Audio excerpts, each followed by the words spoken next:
The gas gauge on this 62 Plymouth doesn't seem to work. Now, when you do turn the key on, the needle does go up, so I'm thinking maybe the float is to blame. But we can do a quick check to make sure that the gauge is actually right and working properly.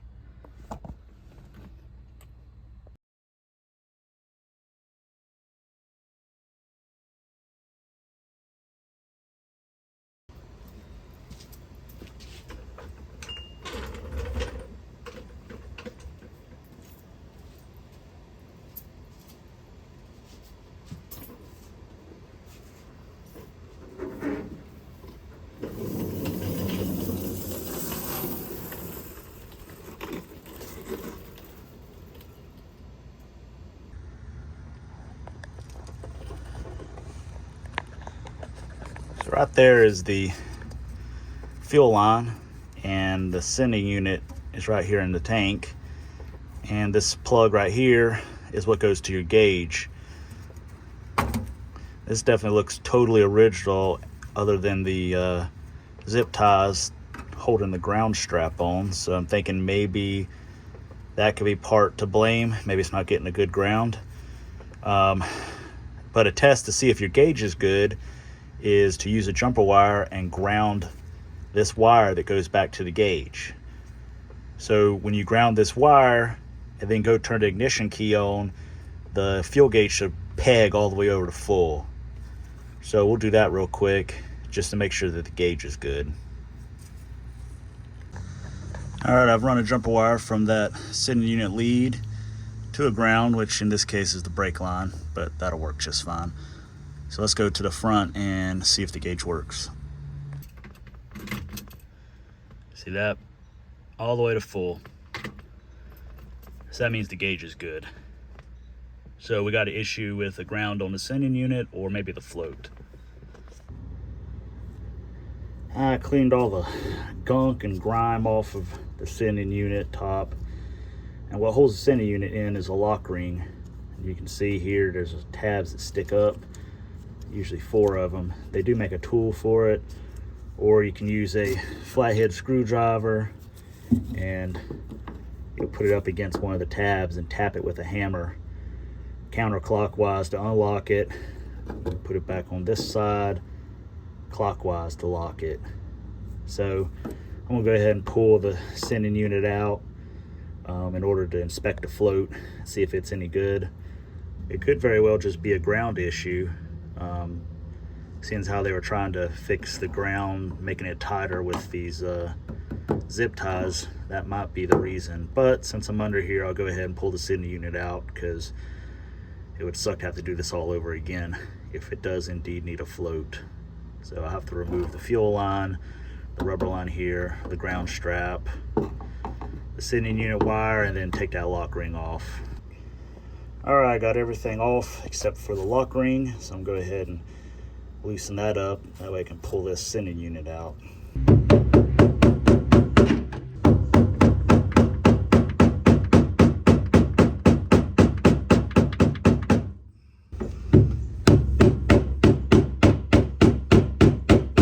Well, normally you can get the sending unit out without pulling the tank, but this one probably has never been out, so I'm going to pull the gas tank down so I can actually get to it better. On these 62 Plymouths, there's only one strap in the center that holds the gas tank in. So you take this one nut loose here, and the strap will come down, the whole tank will come down. So I'm going to do that just to make this a little bit easier on myself.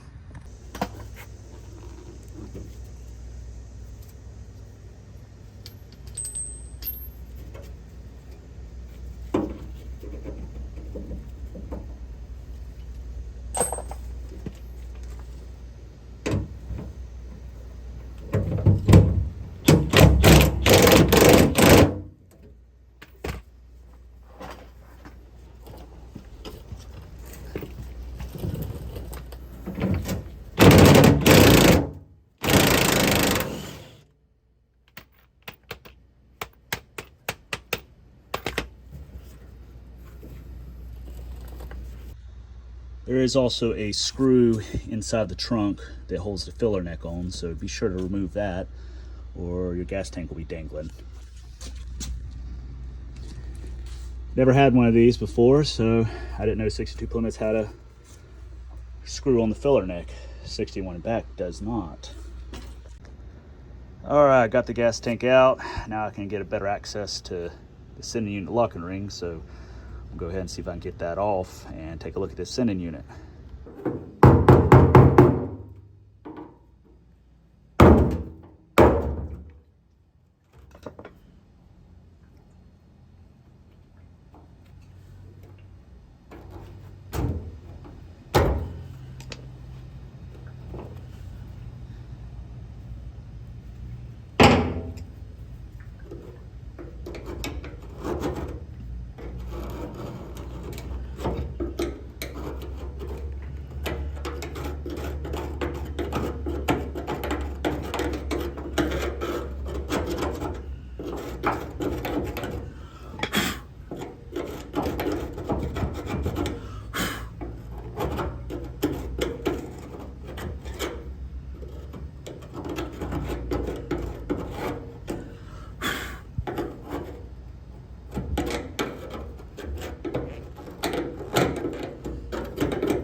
There's the sending unit.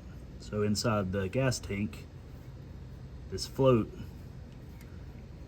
goes up and down depending on how much gas is in the tank, and that's what makes the gauge read full or empty.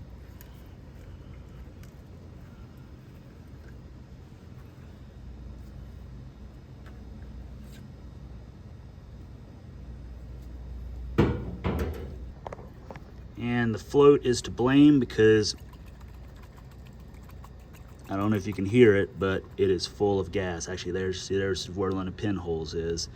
See the gas working its way out. So I'm gonna put a new float on. Wow, the inside of this gas tank is in really good shape. Don't look like there's any rust. Don't hardly ever see that.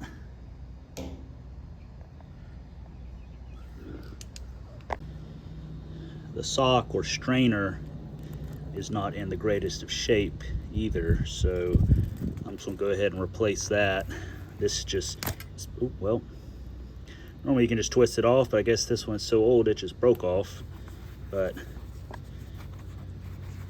you just twist it off the end of the sending unit.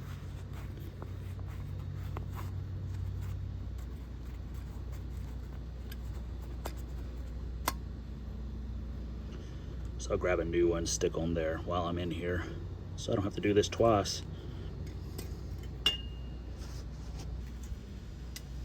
So I got a new strainer, and you'll just stick that on the end and kind of twist it up on there. And also got a new float. As you can see, they're basically the same. So that one's junk. If you look, there's a indention on the new float, which fits on this round clip, snaps in, and good to go.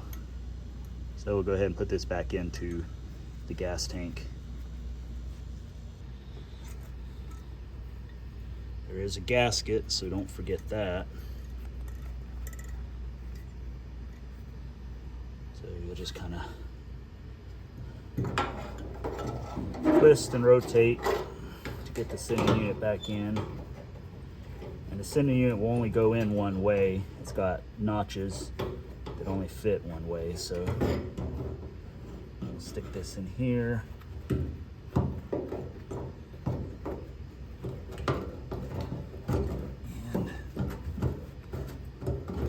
gasket in, and there you go.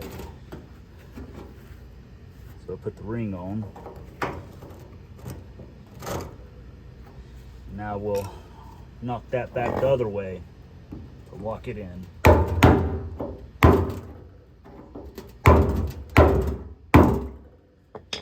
There we go, locked in. Now we can go ahead and throw the tank back up in the car, and we should have a good working gas gauge.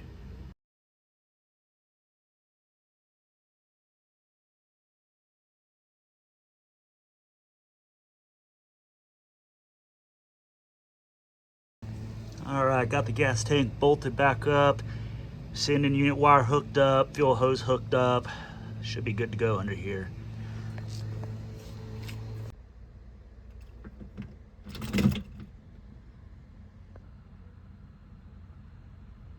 Well, it actually reads something above E, so maybe the gas gauge does work now.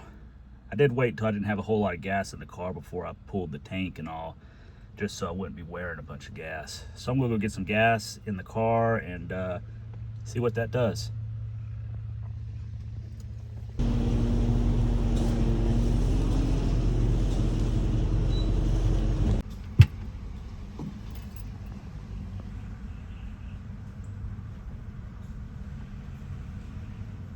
Well, that was about 5 gallons of gas. So I guess the gauge does work now. Not sure how accurate that is.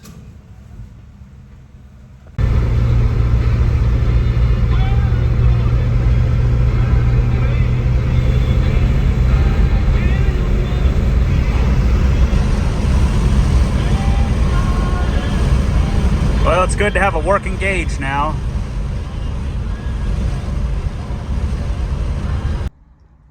And this means I don't need my paper gas gauge anymore.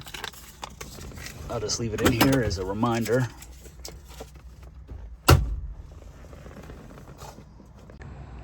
Well, I hope you found the video helpful in case you're trying to figure out how to get your gas gauge working on your old car. The principles applied to fixing the gas gauge on this 62 Plymouth pretty much apply to any other car of the era. Just check that sending unit wire, see if that makes the gauge work by grounding it out. If the gauge doesn't peg over when you ground out the sending unit wire, then maybe there's an issue with the gauge itself or the wiring going to the gauge. So that'll kind of rule out having to pull the tank and all that. Well, obviously if the gauge does work, then you either got an issue with the sending unit itself or the float. And a lot of times the floats go bad. These are, you know, old at this point, so they get a little pinhole in them and they fill it with gas, and that causes your gas gauge not to work. Anyways, until the next one, we'll see ya.